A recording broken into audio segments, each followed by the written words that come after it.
नमस्कार. प्रेमिलास रेसिपीमध्ये तुमचं सर्वांचं खूप खूप खूप स्वागत. आज आपण प्रेमिलास रेसिपीमध्ये नाश्त्यासाठी घरातलं साहित्य वापरून झटपट तयार होणारी ज्वारीच्या पिठाची आतून मऊ वरून जाळीदार आणि कुरकुरीत असलेली धिरडी आणि सोबतच दह्याची खमंग चटणी तयार करतोय. अशा ज्वारीच्या पिठाची ही आतून मऊ वरून कुरकुरीत असलेली धिरडी आणि दह्याची खमंग चटणी खायला खूपच भारी लागते. तुम्हाला दाखवते हे बघा.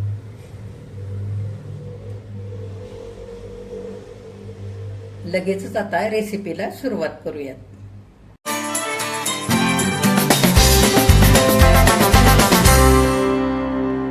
आता ज्वारीच्या पिठाची धिरडी तयार करण्यासाठी पीठ तयार करून घेऊया. तर इथं मी 1 कप भरून ज्वारीचं पीठ घेतलेलं आहे. असे जर तुमच्याकडे कप नसतील तर तुम्ही एखाद्या वाटीने हे सारं साहित्य मोजून घेऊ शकता. मोठ्या भांड्यामध्ये ज्वारीचं पीठ घेऊया.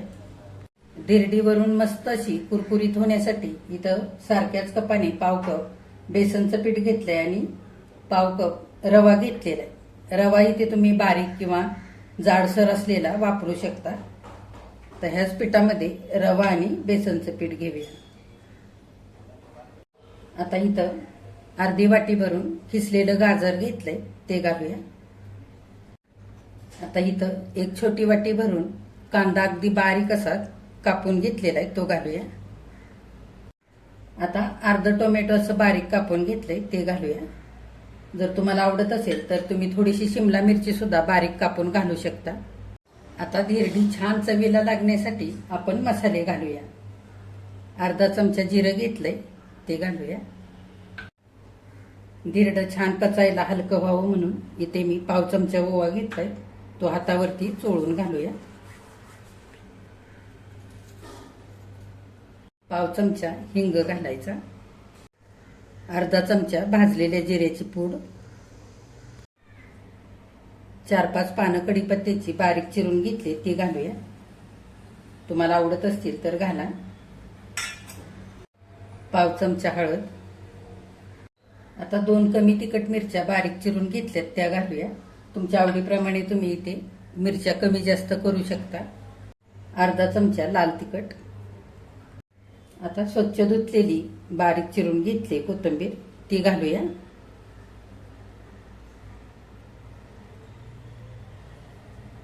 आता चवीनुसार मीठ घालूया.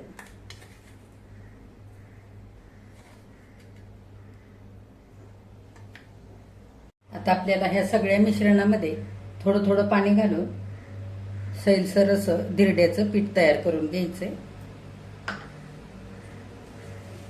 थोडं थोडं पाणी घालायचं आणि एकजीव करून घ्यायचं सारं. आता 1 कप भरून पाणी घालून झालेलं आहे. मी आणखी 1 कप भरून पाणी घेतलंय. त्यातलं पण थोडं थोडं घालून पीठ थोडंसं असं सैलसर करून घेऊया.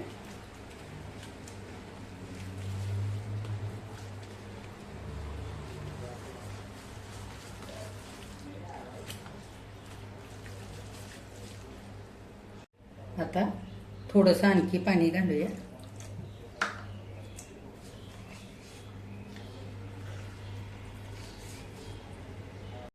आता दुसरा कप भरून आपण पाण्याचा घेतला होता त्यातलं एवढं पाणी शिल्लक राहिले ते सुद्धा आपण सगळं घालूया आणि सगळं पीठ चांगलं एकजीव करून घेऊया.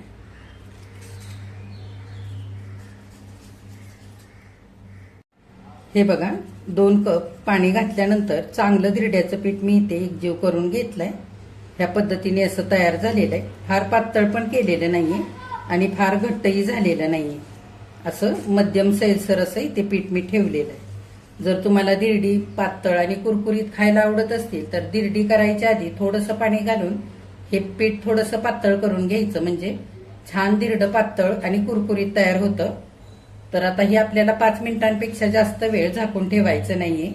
कारण असंच धिरड्याचं पीठ जर आपण झाकून ठेवलं तर भाज्या घातल्या त्याच्यामुळे भरपूर पाणी सुटतं आणि हे पीठ आणखी सैल होतं त्याच्यासाठी. आता आपण झाकण ठेवून 5 मिनिटं हे पीठ असंच ठेवून देऊया आणि तोपर्यंत दह्याची मस्त अशी चटणी तयार करूया. आता दह्याची चटणी करण्यासाठी इथं अर्धा कप घरी लावलेलं ताजं दही घेतलंय. कमी आंबट असलेलंच दही आपल्याला ही चटणी करण्याकरता वापरायचंय म्हणजे चटणी अगदी चवीला मस्त अशी खमंग तयार होते. इथं 3 चमचे शेंगदाण्याचं असं ओबडधोबड कूट तयार करून घेतलंय, ते आपण ह्या दह्यामध्ये घालूया. तुम्ही हे कूट करताना शेंगदाण्याची साल काढून सुद्धा कूट तयार करून घेऊ शकता. आता अर्धा चमचा लाल तिखट घालायचं, अर्धा चमचा भाजलेल्या जिऱ्याची पूड, चवीनुसार 1 चमचाभर साखर. आता चवीनुसार मीठ घालूया.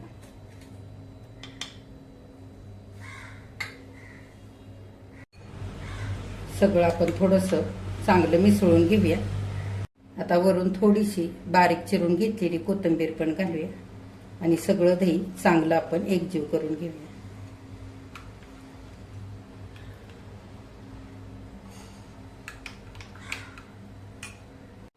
आता आपण चटणीसाठी फोडणी तयार करूया. इथं मी गॅसवर पॅन ठेवलेला आहे. 1 चमचाभर पॅनमध्ये तेल घालूया. तेल गरम झालंय. पाव चमचा मोहरी घालूया, पाव चमचा हिंग.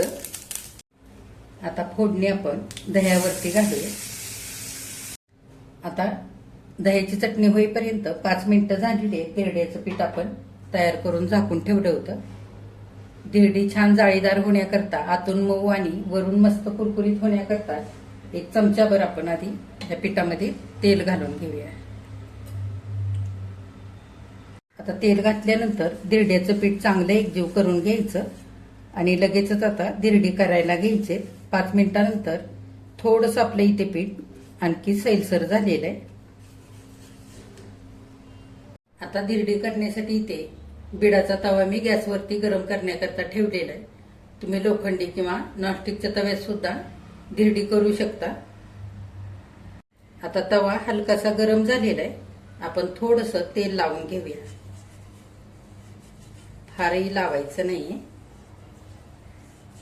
आता तवा चांगला आपला इथं तापलेला आहे. थोडंसं आपण पाण्याचा हापका मारूया तव्यावरती आणि सुती कापडाने तवा चांगला पुसून घेऊया. म्हणजे थोडासा तवा आपला इथं थंड होतो आणि धिरडं घातल्यानंतर लगेचच खालच्या बाजूने करपत नाही, त्याच्यासाठी.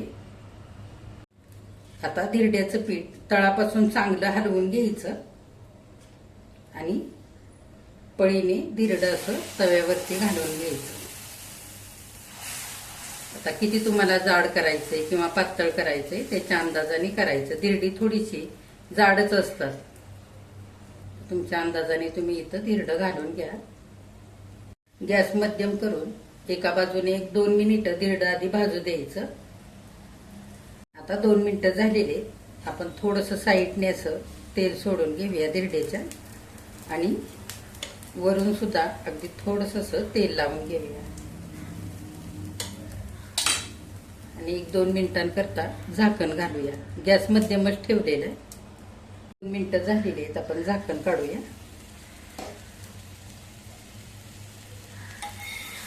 धिरडं उलटवून घेऊया.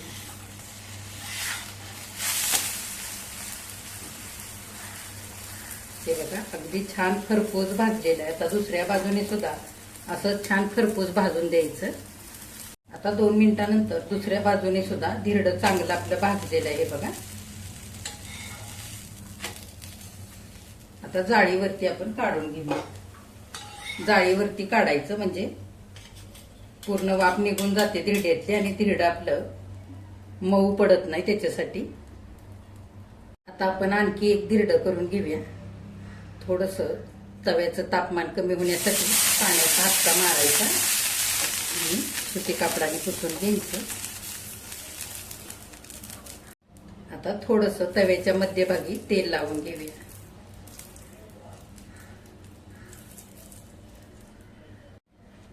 आता पळीने धिरड्याचं पीठ तव्यावरती घालूया आणि पसरवून घेऊया.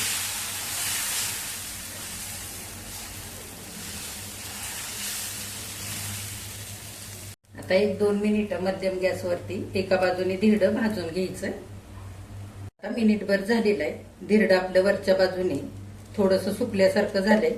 आता आपण कडेने थोडंसं तेल टाकून घेऊया आणि वरून सुद्धा हलक्या हाताने असं तेल लावून घेऊया. आवडत असेल तर तुम्ही या जागी तूपही लावू शकता. झाकण आता 2 मिनिटांकरता घालून आपण एका बाजूने खरपूस धिरडं भाजू देऊया. आता 2 मिनिटं झालेली आहेत. झाकण उघडूया आणि धिरडं आपण उलटवून घेऊया.